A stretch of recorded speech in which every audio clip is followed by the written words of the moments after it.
Vice President Mike Pence held a fiery interview today in which he dropped a couple bombs on Ilhan Omar.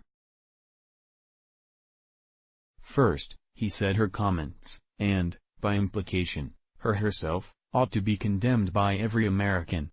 Agree. Then he went a step further, making no bones about saying she has no place on the House Foreign Affairs Committee and the Democrats in Congress should remove her. Right again, Mike?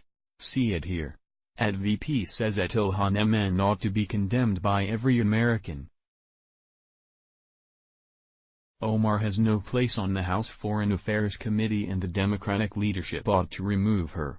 pic.twitter.com/G8V0E3XU, Washington Examiner, Ads Examiner, May 10, 2019. Here's more, from The Hill. Vice President Pence renewed his calls on Friday for Rep. Ilhan Omar, Democrat Minnesota, to be removed from her post on the House Foreign Affairs Committee over her comments about Israel and Venezuela.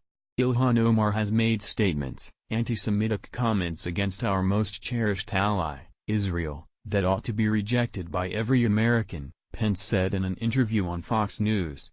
And frankly, the fact that very recently, she's been trying to blame the United States of America for the deprivation and the poverty brought on by the dictatorship in Venezuela tells me, Congresswoman Ilhan Omar has no place on the House Foreign Affairs Committee and the Democratic leadership ought to remove her, he added. The freshman lawmaker has been a frequent target of Republican lawmakers on Capitol Hill.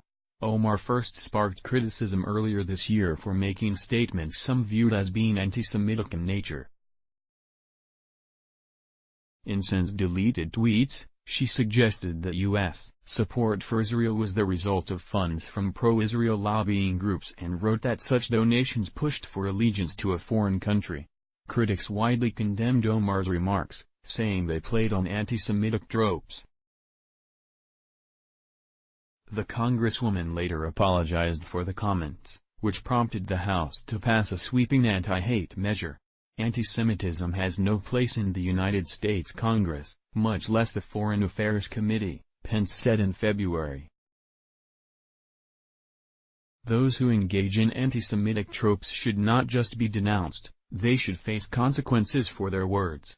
Omar again drew Republicans' criticism when she partly blamed U.S.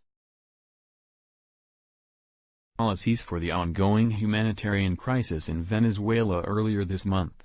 A lot of the policies that we have put in place has kind of helped lead the devastation in Venezuela, the Minnesota Democrat told the Democracy Now! News program. This particular bullying and the use of sanctions to eventually intervene and make regime change really does not help the people of countries like Venezuela, and it certainly does not help and is not in the interest of the United States. Watch the full interview. National poll. Do you agree with Mike Pence? Free, while they last. You might like previous post next let's block ads. Why?